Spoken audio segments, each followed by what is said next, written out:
Hello, my name's Lillian. I'm in third year and I go to St. Mary's High School. I loved it a lot.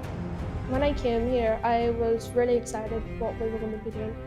And so far what I've done today has been exciting. I've always wanted to do something involving art. So I'm doing art GCSEs in St. Mary's High School now, and I'm looking really forward to it. I think it's very important for students to get an opportunity like this.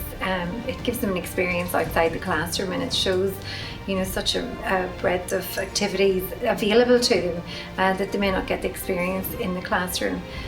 Both for the teachers and for the pupils, it's lovely to be able to get out of the classroom and experience art hands-on. We're just down the road here, and you think, wow, the opportunities like this exist.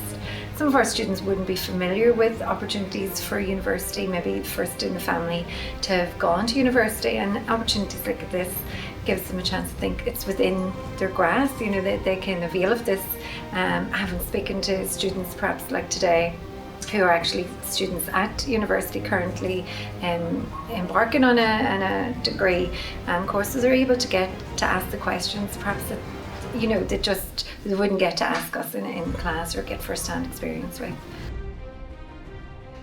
Yeah, I think it's very important, especially from a career aspect. There's so many different jobs available in the creative industries, and just walking around this tour will show you so much of that. So you've got costume, you've got music, you've got architecture, set design, anything. It's also very good from us. You see, it used to be a working tour. You've got a sales team, a marketing team. There's so many different jobs available for young people.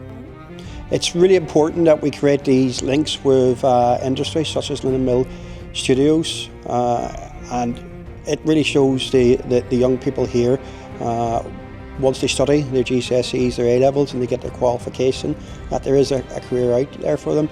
And without partners like Linen Mill Studios, we wouldn't be able to do that. So we're really thankful to Linen Mill Studios and the Game for Own Studio Tours for hosting the young people here today.